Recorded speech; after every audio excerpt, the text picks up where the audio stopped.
What up? I know I promised an ordeal video. It's the next video. Like, subscribe for that before we talk about this. How do I tell you D-Grayman is some of the best stuff I've ever read? Like, it'll scare you how locked in I've been on this manga, boy. I'm talking about, I just ran out of webtoon coins. Boruto done dropped this monthly. One Piece went on a 2-week break. Then it dropped this new chapter. That was cool. Like, I ain't got nothing but focus on this D-Grayman right now. How do I tell you this is a banger? Oh, where do I even start? First off, I'm not all the way caught up. I'm on chapter 56-ish, 7. I don't know. I'm sorry. I don't know. I'm on chapter like 50 something though. Alan just got brought back to life by the innocents. Yo, if I was in that room and I seen they acting way too casual about him being brought back to life right now. If I seen him being resurrected the way he was, and with the power system that it is, y'all church people, this man just got brought back to life. The man blessed by the innocents. The innocents wanted him alive so much. It healed his heart. It spared some of itself from the rest of it being destroyed, and it healed his heart. And y'all churchgoers, boy, I would have been in the room like, hey, the blood work wonders. The blood ain't never mess up. The blood ain't never skip a beat. This is the chosen. This is the chosen. Walk on water at this point. Like, man, this whole arc has been peak. This whole arc. I love how the innocence is handled so far in this story. The power system it's at first, when it was first being talked about and everything, I was like, okay, it's basically like God's grace. There's a few chosen few who have that certain grace to go against the dark. It reminds me a lot of Rave Master, honestly, with how it reminds me a lot of this whole story. Actually reminds me a lot of Rave Master and Hitman Reborn. Them three bangers. Like, oh, them three right there, they would have been the next big three. They would have been the next big three if they, oh my gosh, if they have remakes. But yeah, so the way that the innocence is being handled with your boy Soman, and how he begged for mercy at his death. And so the innocence being something that is God's gift to you.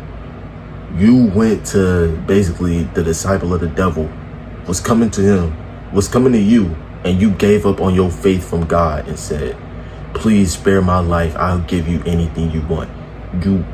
And so when he came out of the water, at first I was like, and they say, oh, he's fallen into fault or fallen into fall, like he fell. At first I thought maybe all these Akuma are coming for him because the Earl tried to Akuma-tize him, because at first he was initially only killing the Akuma that was coming after him. I said the Earl must have tried to convert him and he just wasn't compatible with that darkness.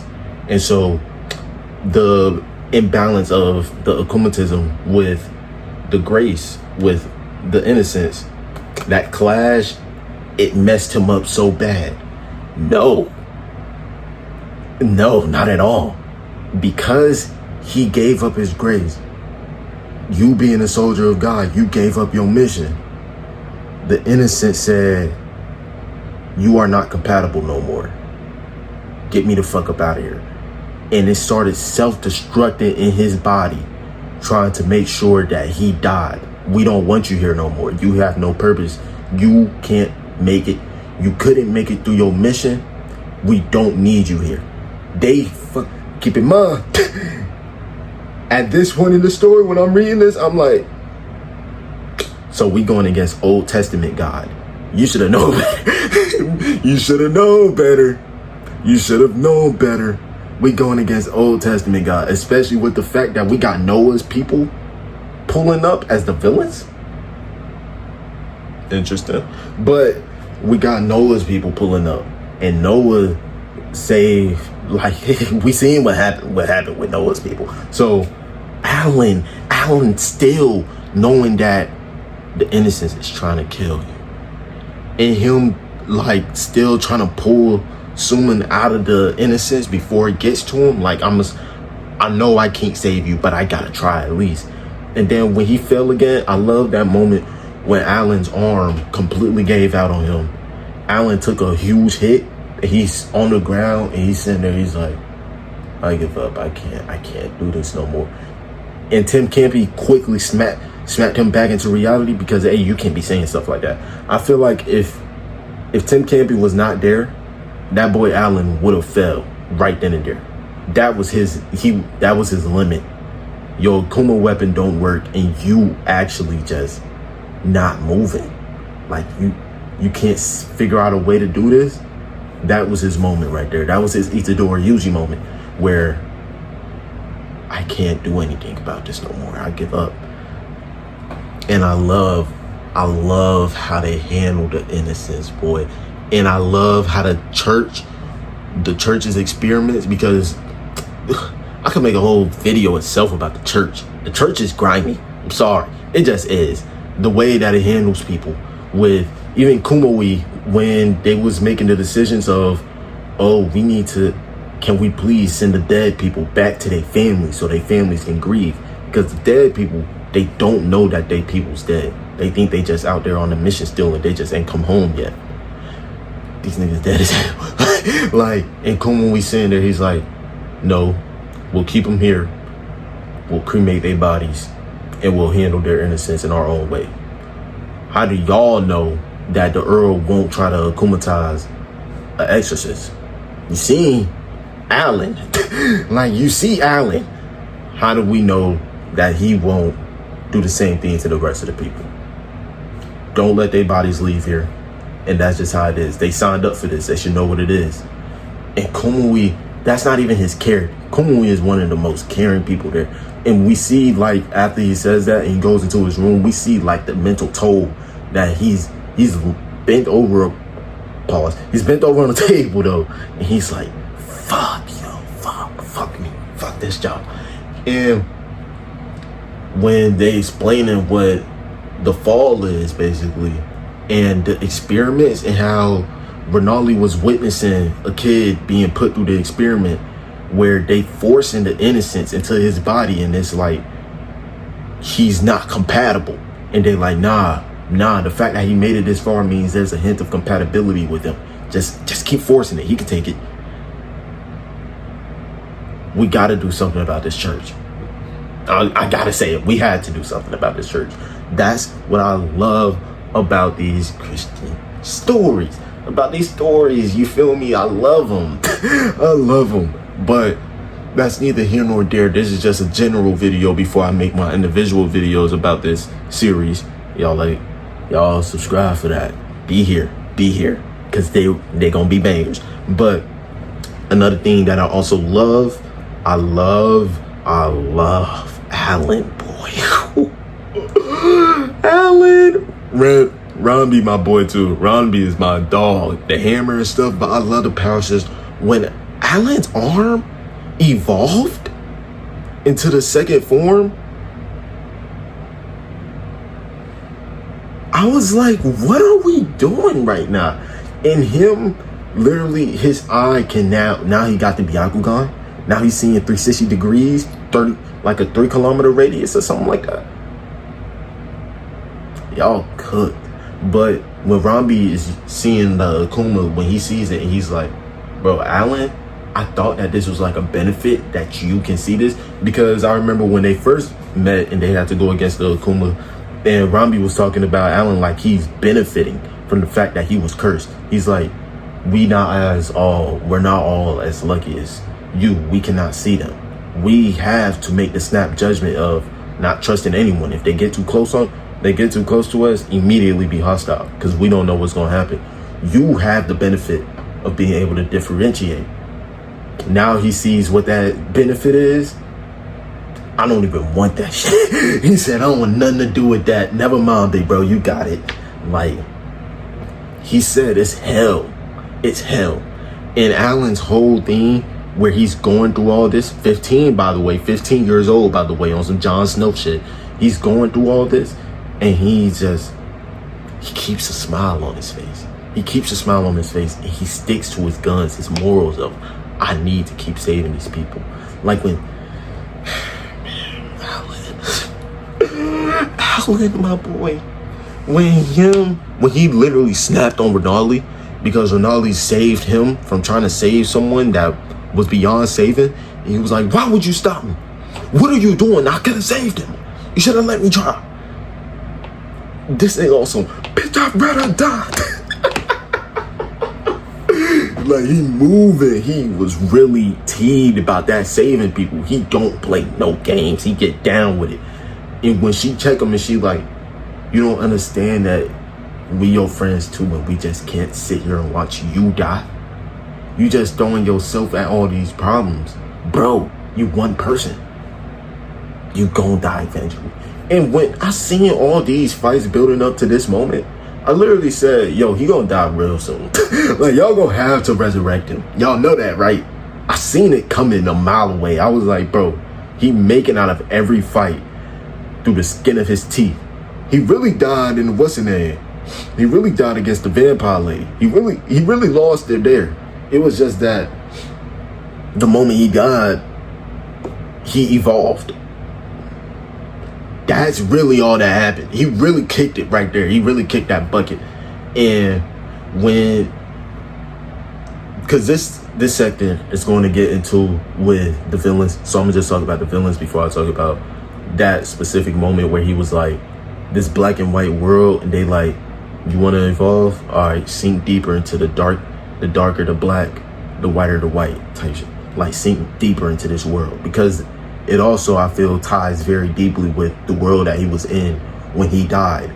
So I don't know what that is, but I feel like Tiki also is very connected with that. And I feel like him and Tiki are going to have, they are really going to be like the dynamic. They're going to be the comedy, the duality. That was what I was looking for. They're going to be the duality that represents, okay, they need more conversations with each other. Because when I seen Tiki get introduced on the train, I said, you can't fool me. I know exactly where this is going. And then when I realized when he got off the train that Alan's eye did not pick up on the Nakuma, I said, no, he want to know his niggas.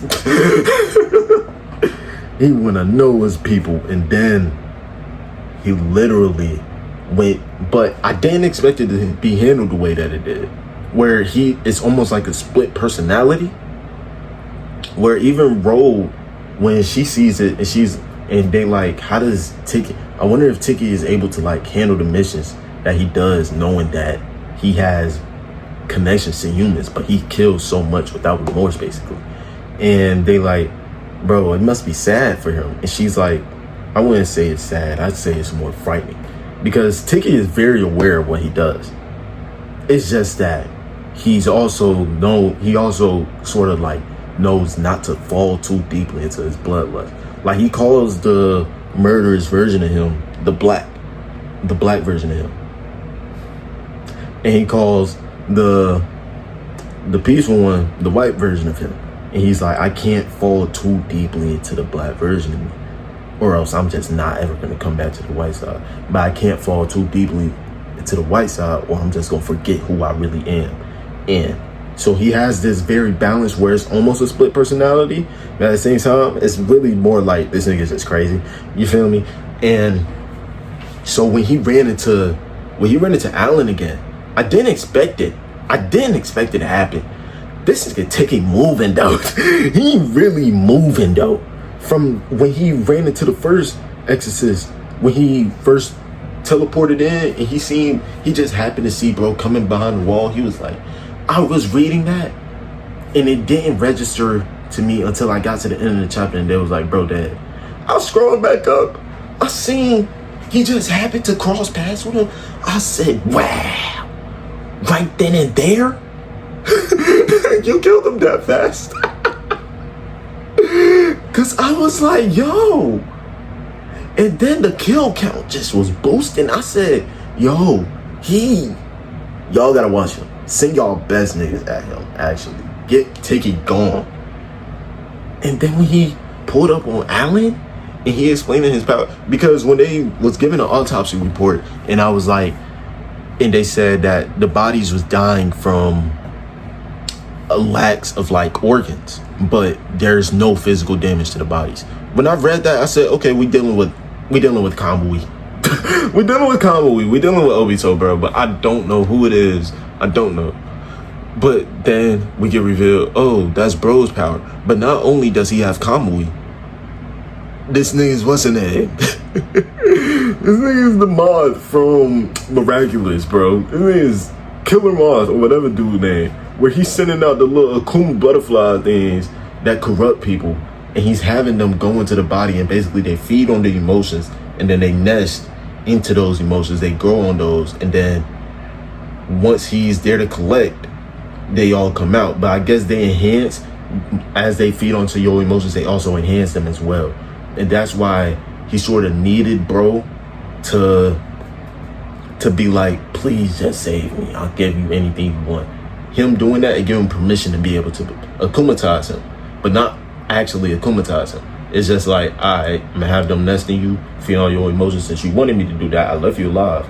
But him falling, that was his doing. That's why when there was a translator note and they was like, it wasn't fault, it was fall, I was like, really? Both of those work, because you can't say this literally was your fault, nigga. You did this to yourself. And then, but at the same time, he was also enhanced with the emotions. And so when he went on this killing rampage, he said, yo, they gave this nigga an I want to live scene. I'm crying. They gave, bro, the I want to live scene where Alan was like, I don't want you to die. I'm saving you because I don't want you to die. I know you killed everybody, but I do not want you to die. You don't want to die either. I've seen your memories. You got a daughter to go home to, don't you? And he biting on the hand, and he was like, I want to live. You ain't robbing, nigga. You ain't bad. Don't be doing that. If you don't switch up your phrasing. But that was a banger, yo. That was such a banger.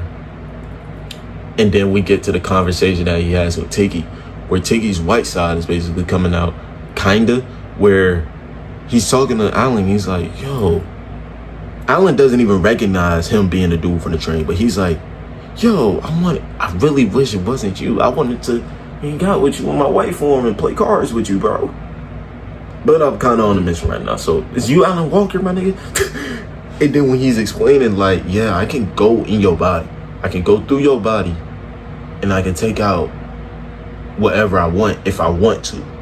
And there will be no damage to you. I can just keep going if I want to, though. And then he didn't initially do it. He really didn't want to do it until the little thing confirmed that, yeah, that's Alan Walker. Take him out right now. And he was like, all right, I'm sorry, bro. I gotta do this to you. Can you stay still real quick? And then and then I was like, damn, my boy's gone. This is where he comes back, because there's no way. I seen it coming. Once again, seen it coming. But yeah, the Noah's children thing, I gotta make an own video about that. So I'm gonna tell you exactly what is all going to get its own video, because this is the end of the video. Noah's children gets its own. The Innocence gets its own. The church and the Innocence might be tied. So I will be talking about the church and the Innocence video. Alan Walker is getting his own. Alan Walker is getting his own. The Earl also gets his own. Because I ain't gonna lie, when I first started this manga, I thought that the Earl was going to be a way trasher villain. I did not expect to like it as much. Well, no, let me not say that. Because here's the thing. I read the 0.5 chapter first. Like, in the 0.5 chapters, if you don't know, it's like the author's little demo that they send out to get approved before the actual story. So when they sent that out, and originally, I forgot what the character originally is, but it's a girl, and they're like, oh no, I'm already dead. But they have Alan Steen, and I seen Earl, and I was kind of like, this is just a fat, goofy nigga. Like, I'm not really too impressed. Nah, the Earl and Noah's kids, this is a crazy villain group. I'm not gonna lie. I'm really fucking with them. And they get shit done. They getting shit done. I love this shit, yo. Like, oh my gosh, I need to make another video. I just gotta go back to reading. I have to go back to reading. I'm so mad that the author got the 100x Hunter character, I can't even get my words right. I'm so mad that the author got the Hunter creator nerf where they sick. I really hope for y'all health. I really hope for both of their health, because both of them made great stories. They need to keep this up. And just in general, they need to be able to spend time with their families, of course. But man, I hate that for them, bro. Cause damn, the manga only got 215 chapters, I think. Fuck. I'm gonna finish it so fast. This has been great though. This is great though. I just want to let you know. But yeah, we gonna get that Odell video going. You feel me? Till then, I'm gonna get back to reading. So y'all boys stay safe though. I'm out.